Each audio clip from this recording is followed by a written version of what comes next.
시편 18편 우리가 3절까지만 읽었는데요. 상당히 깁니다. 50절까지 읽는 찬양입니다. 그냥 시가 아니라 다윗의 구구절절한 기도문입니다.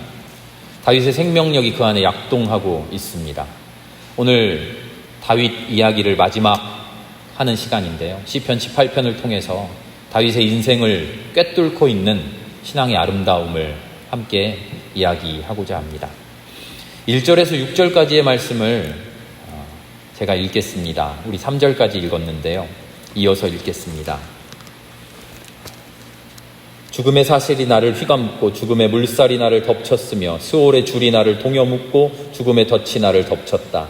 내가 고통 가운데서 주님께 부르짖고 나의 하나님을 바라보면서 살려달라고 부르짖었더니 주님께서 그의 성전에서 나의 간구를 들으셨다. 주님께 부르짖은 나의 부르짖음이 주님의 귀에 다다랐다. 아멘. 다윗의 삶을 가만 보면서 다윗의 삶에서 가장 특징적인 것 하나를 딱 골라라 한다면 단연코 하나님입니다. 다윗은 하나님을 믿었고요. 하나님을 생각했고 항상 하나님을 상상했어요. 하나님의 이름을 부르고 하나님께 기도합니다. 다윗의 삶의 가장 큰 부분을 차지하고 있는 것은 다윗이라고 하는 인간이 아니라 다윗이 사모하는 하나님이었어요. 우리는 대부분 나의 삶의 중심에 가장 큰 부분으로 내가 차지하고 있죠. 나의 기쁨, 나의 행복, 내가 하고 싶은 일, 내가 싫어하는 일, 그것들을 위해서 하나님이 존재하는 것 마냥 하나님의 자리는 너무나 작죠.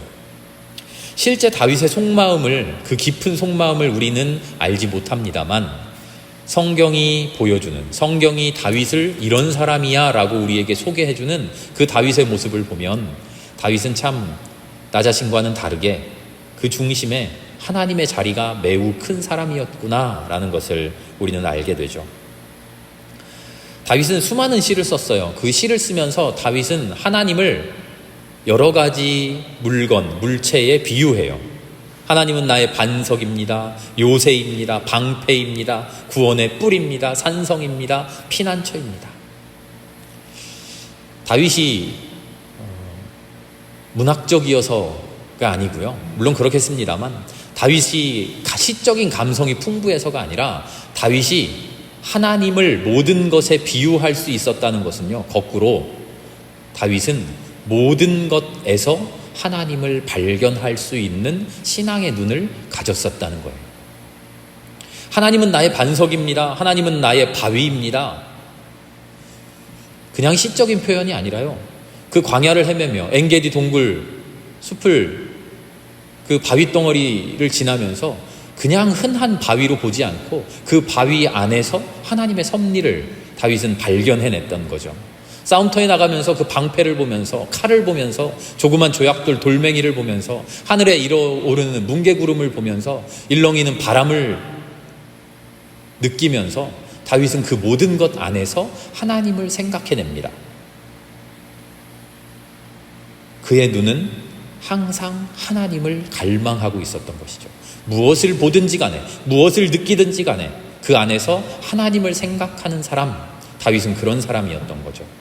그래서 고난 속에서도 하나님을 발견합니다. 아픔 속에서도 하나님을 발견하고요, 역경 속에서도 하나님만을 발견해요. 세상의 부조리함 속에서도 하나님의 역사를 봐요. 하나님의 계획을 생각해요. 우리 힘으로 어쩌지 못하는 자연재해 안에서도 하나님의 섭리를 생각해내요. 나와 아무런 상관없어 보이는 일들을 놓고서도 다윗은 그 안에서 하나님의 섭리를 발견해내는 신앙의 눈을 가지고 있었던 거죠. 그래서 다윗을 두고요, 가장 훌륭한, 역사상 가장 훌륭한 신학자라고 말합니다. 가장 훌륭한 신학자. 무슨 철학을 잘하는 사람, 그런 사람이 신학자가 아니고요, 신학자라고 하는 것은 하나님에 대한 지식을 아는 사람이에요. 하나님에 대한 지식을 아는 사람. 그런데요, 그 지식이 하나님에 대한 기도, 하나님을 향한 기도, 내 삶의 실천, 하나님에 대한 사랑으로 이어지지 않으면 그 지식은 아무 쓸모없는 지식이 되어버리죠. 그래서 진짜 신학자는요, 머릿속에 여러 가지를 많은 것을 넣고 있는 사람이 아니라 머릿속에 넣어진 그 수많은 것을 가지고 기도로 승화할 줄 아는 사람, 자기의 삶 속에서 눈물 지어 기도할 수 있는 사람이에요. 하나님의 이름을 아무리 많이 불러도요, 하나님의 이름을 부르는 것이 기도가 아니라면 하나님의 이름을 부르는 일은 불경한 일이 되어버립니다. 하나님의 진리를 아무리 많이 알아도요, 그 하나님의 진리를 하나님의 사랑 없이 사용한다면, 이용한다면 그것은 오히려 하나님의 사랑을 억압하는 도구가 되어버리죠. 예수님 시절에 율법이 그런 일을 하잖아요. 그래서 누군가 이런 이야기를 했어요. 사탄이 누굽니까? 라고 물어보니까 여러 가지 대답을 했는데, 제가 이름이 기억나지 않는데 그분이 이렇게 대답했어요. 사탄은 누구냐면 하나님에 대해서 그 누구보다도 많은 것을 알고 있으면서 그것을 하나님과 상관없이 자기 마음대로 사용하는 자입니다. 신학자는 누굽니까? 지식을 많이 갖고 있는 사람이 신학자가 아니라 하나님에 대해 알고 있는 것을 하나님의 뜻에 맞게, 하나님의 사랑에 맞게 사용할 줄 아는 사람이 신학자죠. 다윗이야말로 그래서 가장 위대한 신학자라고 평가하는 이유가 바로 그것입니다. 하나님에 대해 아는 것, 하나님에 대해 알고자 했고 하나님에 대해 깨닫고자 했는데 깨달은 그 모든 것을 자기의 삶에서 기도로 승화시킬 줄 아는 사람이었던 거죠. 15절과 16절을 함께 찾아서 읽어볼까요? 시편 18편 읽고 있는 중입니다. 15절과 16절 우리 이어서 조금씩 읽을 거니까요, 덮지 말고 성경책 계속 펴두세요. 15절과 16절 한 목소리로 읽겠습니다. 주님께서 꾸짖으실 때 바다의 밑바닥이 모두 드러나고 주님께서 진노하셔서 콧김을 내뿜으실 때 땅의 기초도 모두 드러났다. 주님께서 높은 곳에서 손을 내밀어 나를 움켜잡아 주시고 깊은 물에서 나를 건져주셨다. 아멘. 8절에서 20절까지 긴 부분을 다 안 읽고요, 우리 15절 16절만 읽었는데 8절에서 20절의 부분이 무엇을 고백하고 있냐면요, 출애굽 사건을 이야기합니다. 하나님의 백성이 이집트에서 구출되고 홍해바다를 건너가는 그 일을 다윗이 지금 시 속에서 고백하고 있어요. 그런데 다윗이 고백하고 있는 이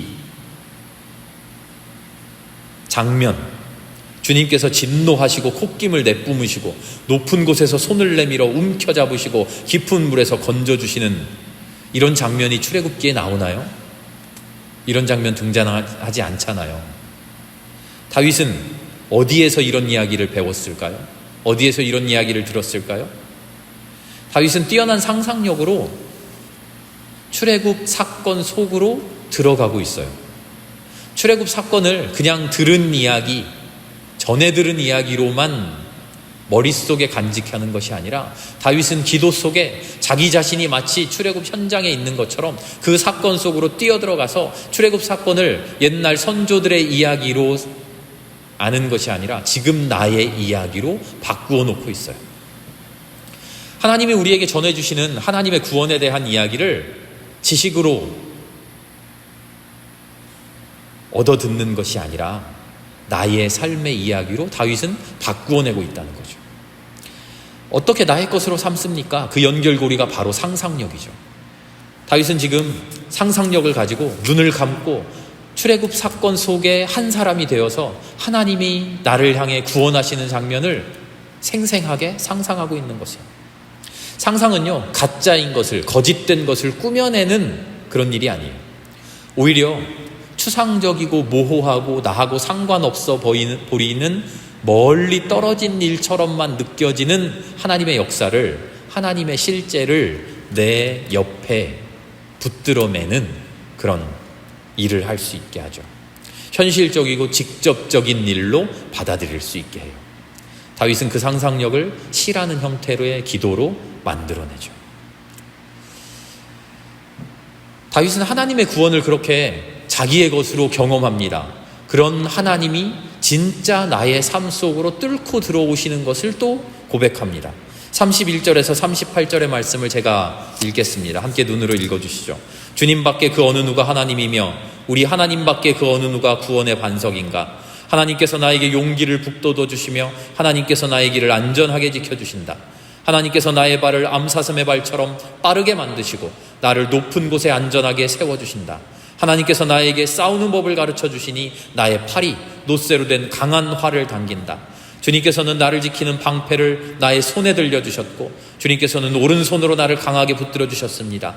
주님께서 이토록 보살펴 주시니 나는 큰 승리를 거둘 것입니다. 내가 힘차게 걷도록 주님께서 힘을 주시고 발을 잘못 디디는 일이 없게 하셨습니다. 나는 원수를 뒤쫓아가며 다 죽였으며 그들을 전멸시키기까지 돌아서지 않았습니다. 그들이 나의 발 아래 쓰러져서 다시는 일어서지 못하도록 그들을 내가 무찔렀습니다. 아멘. 다윗은 자기의 삶을 돌아보면서요, 단 한순간도 내가 이만큼이나 잘했습니다, 하나님 나 잘했죠, 이러지 않아요. 하나님이 어떻게 나를 준비시켰는지, 하나님이 어떻게 나에게 힘 주셨는지, 내가 어떻게 감사하게 그 힘을 사용했는지, 어떻게 내가 실제로 성령의 도움으로 그 일을 해낼 수 있었는지 철저하게 다윗은 하나님께 받은 것 가지고 고백해요. 모든 것이 하나님의 은혜라고 고백하죠. 그렇게 하나님의 은혜를 받은 다윗의 더 큰 탁월함은요, 인간의 삶의 현실 속에서 하나님을 만났다는 거예요. 종종 하나님을 만나는 사람이, 하나님을 경험하는 사람이, 성령을 경험하는 사람이 세상을 떠나서 골방으로 숨어들 때가 많아요. 그렇죠? 하나님을 만나고자 하는 사람, 세상의 일상적인 바쁜 삶 속에서 하나님을 만나기 어려우니 조용한 곳에, 나의 기도의 시간에 성전에 나와 골방으로 숨어들어서 나의 기도의 굴로 들어가서 그 안에서 하나님을 만나죠. 올바른 일이에요. 그런데 그 곳이 좋사오니, 베드로가 말한 것처럼 여기가 좋사오니, 여기에서 하나님을 만난 채로, 황홀한 채로 그냥 저 세상의 어려움은 잊어버리고 그렇게 살겠습니다, 그런 사람들이 종종 있는 것이죠. 그런데요, 인간 사회로부터 물러나 문을 걸어 잠그고 홀로 하나님을 만나는 그 영광 누리겠다, 그러지 않아요. 다윗은 하나님의 은혜를 가지고 철저하게 자기의 삶의 자리로 돌아와요. 사울에게 그토록 쫓길 때 다윗은 한 번도 이렇게 기도하지 않아요. 하나님, 나는 이 굴 속에서 하나님만을 섬기며 하나님만을 만나며 그렇게 살겠으니 굴 입구를 막아주시고 사울과 연결을 끊어주시고 저 세상을 떠나게 해주시고 이 안에서 하나님만 온전히 섬기겠습니다. 다윗은 한순간도 그렇게 말하지 않아요. 단 한 번도 그렇게 말하지 않아요. 하나님 나를 지켜주세요. 하나님이 주시는 그 힘 가지고 세상에 나아가 싸우겠습니다. 이 어려움을 내가 이겨내겠습니다. 다윗은 이렇게 고백하죠. 이게 다윗의 영성의 훌륭함이에요. 우리가 하나님께 은혜 받고 하나님께 힘을 받고 하나님께 구원받았을 때 거기에서 하나님의 구원은 끝나지 않습니다. 하나님은 우리에게 은혜를 주시고요, 힘을 주시고 수많은 은총의 선물을 주시고 나서 짐짓 기대하고 계세요. 은혜를 충만하게 주시고 나서 자, 어떻게 하는지 보자 하면서 기대를 가지고 우리를 바라보고 계세요. 우리가 하나님이 주신 은혜를 담뿍 받아서 그것 가지고 너무나 기쁘다 하고 나 혼자 그걸 누리면서 골방 속으로 들어가서 하나님의 은혜를 탐닉하고 있기만 하면 하나님은 한편으로 실망하실 거예요. 이게 아니었는데, 우리가 그 은혜를 가지고 하나님을 만난 그 자리에서 하나님 충만하게 베풀어 주시는 그 은총을 가지고 골방을 차고 나가서 세상에서 담대하게 하나님의 은혜를 온 세상에 뿌리며 하나님의 은총을 온 세상에 실현하며 살아갈 때 하나님 기뻐하시고 흐뭇해 하시는 거죠. 하나님 그걸 바라셔요. 다윗이 바로 그런 일을 했던 거죠. 삶의 구체적인 여건 속으로 하나님의 은총을 가지고 뛰어들어가요. 하나님께서 나에게 방패가 되어주셨다. 하나님께서 내 오른손을 강하게 붙들어 주셨다. 내 원수들을 뒤쫓아갈 수 있도록 나의 발에 힘을 주셨다. 쓰러지지 않도록, 쓰러지더라도 내 무릎을 다시 일으킬 수 있도록 힘 주셨다. 이 힘 가지고 뭐 할까? 세상에 나아가 하나님의 뜻 가지고 싸우자. 그리스도인의 삶의 본질은요, 세상으로부터 벗어나서 세상을 초월한 하나님을 만나는 것이 아니라요, 하나님의 은혜 가지고, 하나님의 은총 가지고 세상 속으로 들어가 모든 것 속에 하나님이 임재하실 수 있도록 하나님과 세상 모든 것을 관계시키는 거예요. 하나님은 돈, 정치, 경제, 날씨, 역사, 기술, 핸드폰,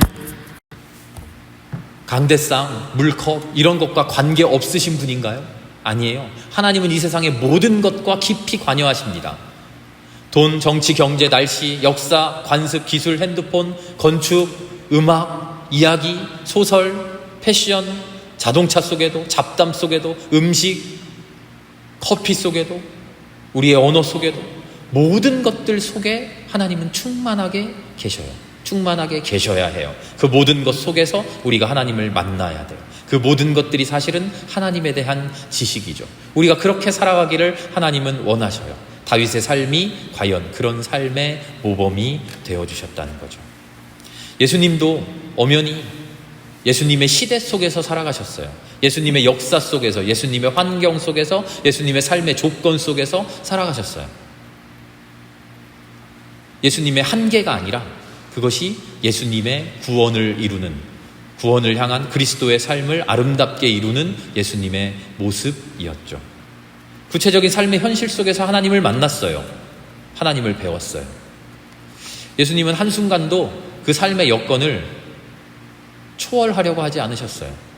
로마에 속국되어 있던 이스라엘의 현실, 그 현실을 초월해서 구원을 이야기하지 않으셨어요. 오늘날 같은 이런 화려한 문명과 문명에 너무 뒤떨어지는 그 2000년 전에 아직 발달되지 않은 그 문명을 뛰어넘어서 초월해서 이야기하지 않으셨어요. 철저하게 그 문명의 한계 속에서 우리와 이야기 나누셨죠. 거룩한 삶은 어디에 있습니까? 세속적인 것을 다 뛰어넘어서 초월하고 있는 저 하늘 어딘가에 있지 않아요. 거룩한 삶은 지독하게 세속적인 우리의 삶 속에 있어요. 다윗이 그것을 우리에게 보여줘요. 하나님은 우리의 반석입니다. 하나님은 우리의 방패 되십니다. 하나님은 우리의 피난처 되십니다. 우리는 똑같은 말로 하나님을 고백할 수 있어야 돼요. 눈을 감고 고백할 수 있어야 돼요. 하나님은 내 곁에, 내가 옷 입는 것 안에 나와 함께 계십니다. 하나님, 내가 매일매일 밥 먹는 이 식사 자리 속에 함께 계십니다. 하나님, 내가 TV 보면서 즐거워하는 이 문명 속에 함께 계십니다. 하나님, 내가 핸드폰 속에서 유튜브를 볼 때도 하나님 나와 함께 계십니다. 버스를 타고 이동하는 이 중에도 함께 계시고, 이 세상의 발전으로 인하여 이 기후위기가 몰려와 이 폭염을 지내는 이 중에도 나와 함께 하십니다. 세상의 노래를 아름답게 부를 때도 나와 함께 하시고, 세상의 여러 가지 역사의 어려움들을 걱정하는 속에서도 하나님 우리와 함께 계십니다. 다윗이 아름답게 노래하듯이 우리는 그토록 아름답게 노래하지는 못할지언정 우리에게 노래 솜씨가 부족하고 우리에게 문학적인 시적인 능력이 부족할지라도 우리는 모든 것을 가지고 하나님을 노래해야죠. 그게 우리가 해야 할, 살아가야 할 삶의 모범입니다. 다윗이 그 삶을 우리에게 아름답게 보여줍니다. 그러나 물론 다윗은 완벽한 사람은 아니었죠. 그에게도 다듬어져야 할 많은 부분이 있었습니다. 아들 압살롬과의 일도 그랬고요. 밧세바와의 일도 그랬고요.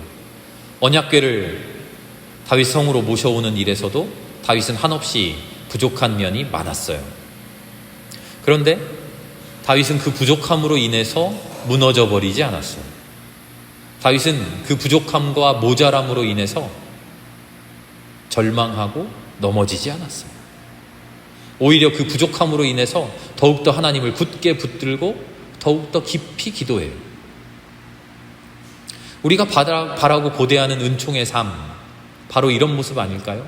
우리가 한순간도 실패하지 않으면서 하나님 앞에 꾸지람 받을 일 하나도 없이 완전한 모습으로 하나님께 칭찬만 받으면서, 그래서 우리의 삶이 아름답고 훌륭하고 누가 우리를 봐도 와, 저 권사님, 저 집사님, 저 장로님 너무나 대단해, 이렇게 칭송받는 그런 삶을 우리가 바라는 것일까요?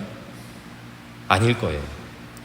완전하고 완벽하지 못하지만, 못나고 부족하지만, 그럼에도 불구하고 하나님이 나를 용납해 주시고, 그럼에도 불구하고 하나님 앞으로 떳떳하게 나갈 수 있는 그런 모습, 그 부족함을 가지고서도 하나님 앞에 설 수 있고, 부족함으로 인해서 오히려 위로받을 수 있고, 그래서 이 세상에서 하나님 믿고 부족하지만 하나님 믿고 용감하게 살아갈 수 있는 그런 모습, 우리가 바라는 모습이 구원의 모습이 그런 모습이잖아요.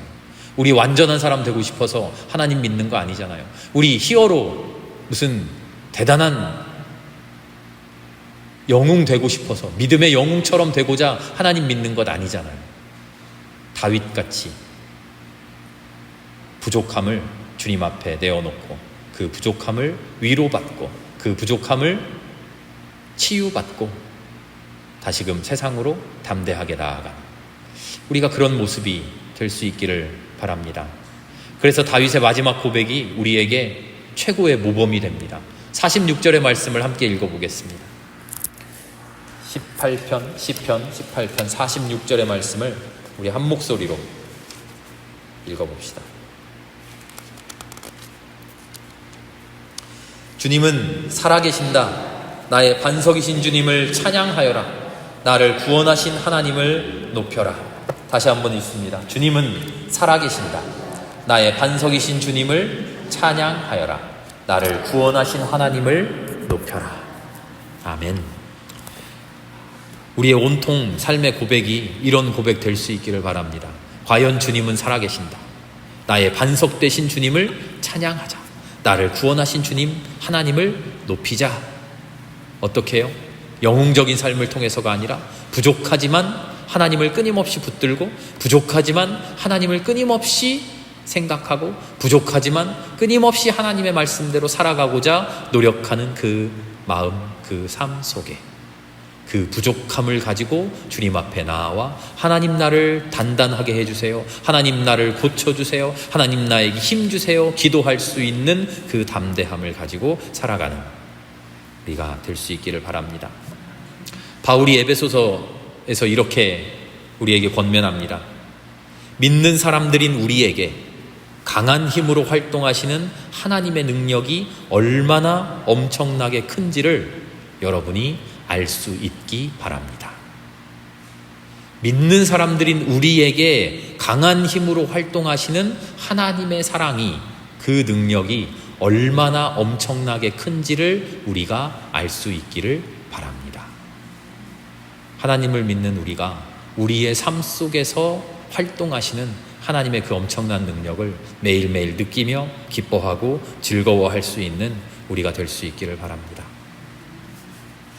함께 기도드리겠습니다.